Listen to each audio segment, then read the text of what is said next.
Muy buenas noches, tengan todos ustedes. Gracias por conectarse a este space de la reforma eléctrica. Eh, Hoy vamos a hablar con el coordinador del PRD en Cámara de Diputados, el diputado Luis Espinosa Cházaro, sobre este importante tema. Yo soy Carmen Urías, coordinadora de proyectos y vinculación del canal del Congreso, y comenzamos. Diputado, muy buenas noches. Le agradezco mucho que nos acompañe esta noche. ¿Cómo está? El gusto es todo mío, Carmen. ¿Cómo estás tú? Muy bien, gracias. Aquí ansiosos de hablar y de conocer la postura del PRD sobre este importante tema, y si le parece, pues empezamos de una vez. Claro que sí. Una de las propuestas de la reforma es que todas las actividades de la cadena de valor, diputado, del sector eléctrico, pues se cataloguen como una actividad estratégica para la economía, y de esta manera la CFE pues tendría un control de la generación y comercialización de la electricidad. ¿Usted cree que la CFE tenga la capacidad de llevarlo a cabo? Y en su caso, ¿cuál sería el mejor y el peor escenario? Bueno, yo creo que en el siglo XXI ya dejarle al Estado las cadenas de valor completas me parece que no está de acuerdo a lo que el ritmo de la electricidad y de la energía en el mundo está planteando.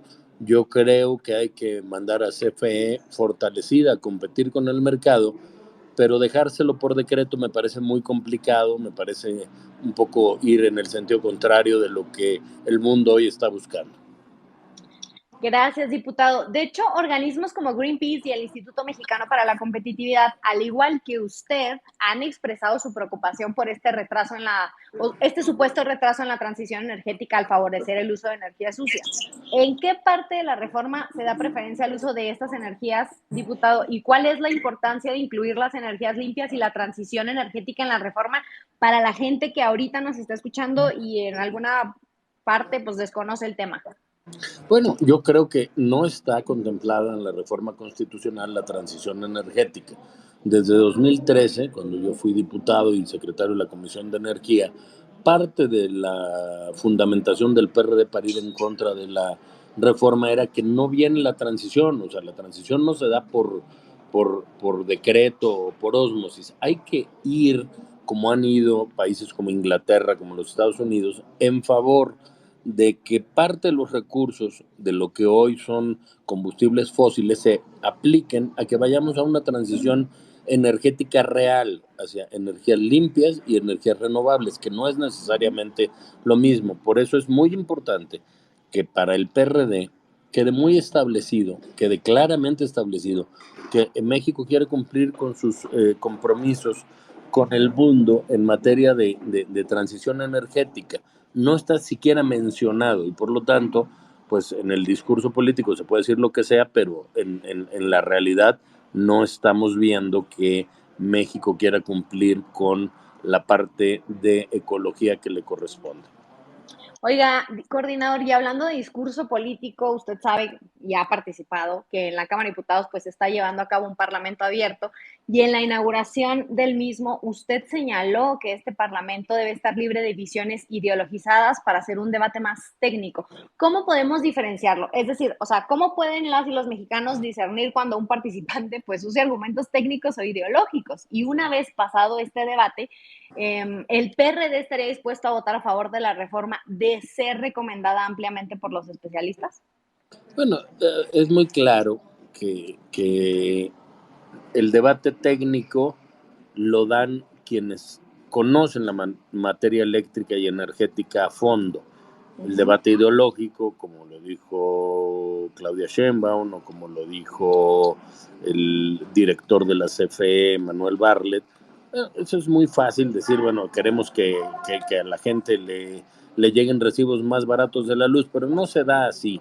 Yo creo que es de mucha responsabilidad ir al debate Ujú. técnico para luego traducirlo en el debate ideológico de lo que los partidos pensamos respecto de la reforma eléctrica. Todos queremos que el recibo de cada uno de los que nos escuchan hoy sea más barato, pero no se da en el discurso, se da en lo que realmente pasa en el mercado eléctrico mundial. Coordinador, Estados Unidos, más en los últimos días, ha expresado una preocupación por una posible cancelación de contratos, porque hay muchos temas en la opinión pública respecto de esta iniciativa de reforma, ¿no? respecto a supuesta cancelación de contratos a las empresas de su país que tienen inversiones en México. De aprobarse esta reforma y cancelar esos contratos, ¿qué consecuencias le puede decir a la gente que pudiese haber o represalias podría esperar México por parte de dicho país? Y si podría, si usted considera que la CFE podría cubrir pues los montos de esas supuestas indemnizaciones sin afectar el precio de la electricidad en nuestro país. A ver, es muy sencillo. El director de la CFE, Manuel Bartlett, ha dicho que no vamos a indemnizar a quienes con todo el marco legal constitucional de la reforma del 2003 invirtieron en nuestro país. Solo que eso es una falacia, porque nosotros tenemos bonos del Tesoro de los Estados Unidos, tenemos parte del recurso de Banco de México en los Estados Unidos, y yo no creo que los norteamericanos digan, muy bien, nos van a afectar con tanta inversión, y por eso vino la Secretaria de Energía de los Estados Unidos a decir, muy bien, ustedes pueden decidir lo que quieran, solo que la afectación a nuestros inversionistas no se va a quedar así. Insisto, la parte de discurso político, demagogo, politólogo, no puede quedarse ahí. No vamos a incumplir el Tratado de Libre Comercio, el TEMEC, y los norteamericanos nos van a decir, muy bien, qué bueno que nos afectaron con tanto en inversión, y nosotros nos vamos a quedar así como así. Eso no va a suceder, ¿no? Lo que dijo Manuel Bartlett el día que tú lo viste, yo lo confronté, es, muy bien, nada más díganos quién va a pagar las indemnizaciones, porque las vamos a pagar todos los mexicanos con nuestros impuestos. En los artículos transitorios de esta propuesta, coordinador, se establece la eliminación de la CRE, la Comisión Reguladora de Energía, y de la Comisión Nacional de Hidrocarburos, asegurando, bueno, lo que versa ahí es para garantizar una planeación adecuada en el balance energético y eliminar un exceso de burocracia.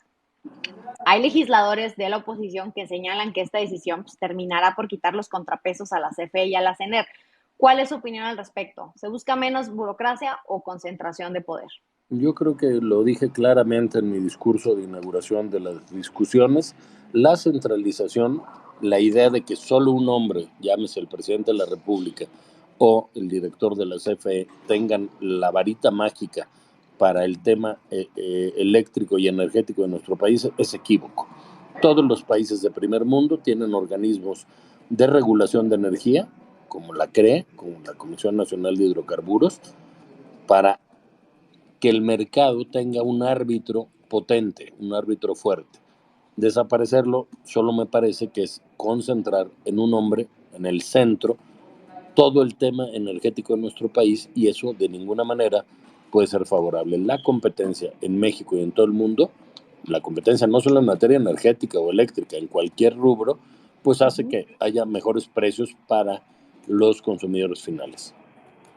Coordinador, ¿qué nos puede decir del tema de recuperar la soberanía energética que también se está manejando mucho? O sea, México no tiene ahorita esa autonomía en el presente, o de aprobarse la reforma tal y como está redactada, ¿se podría cumplir con ese objetivo? ¿Qué opina de este tema?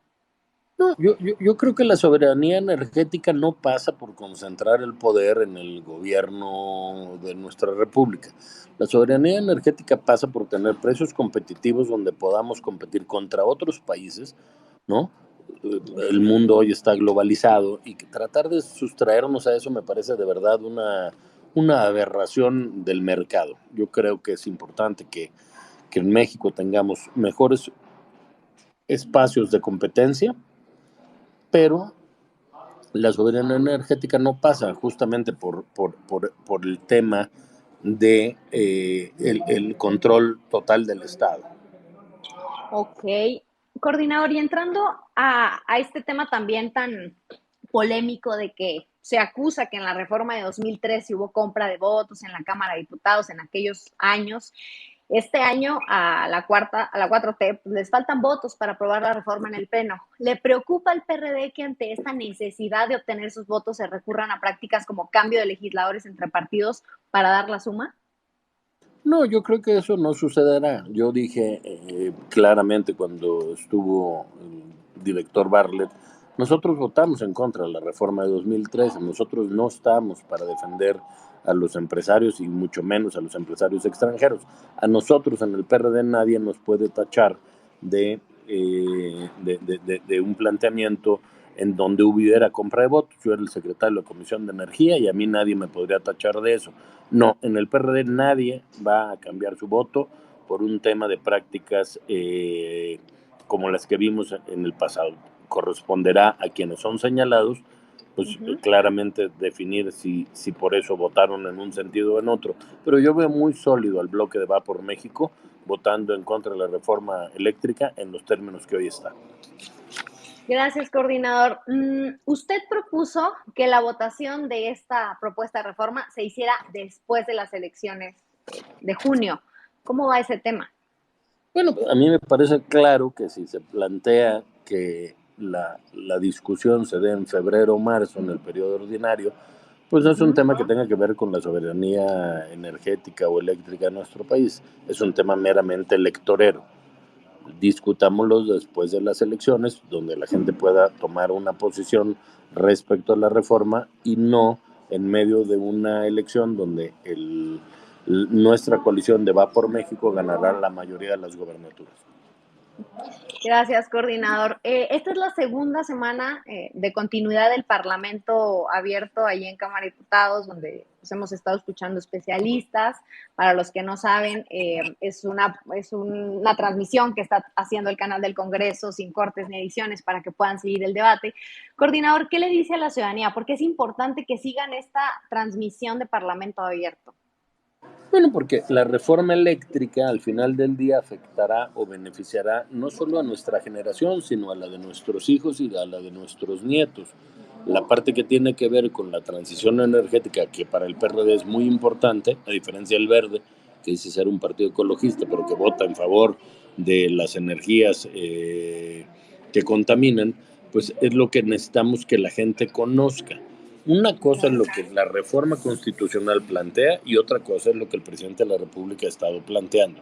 Son dos historias completamente distintas y por lo tanto yo invito a la gente a que esté muy atenta a la discusión porque pues si no puede caer en el error de pensar que es una reforma que le beneficiará a su bolsillo sin serlo así.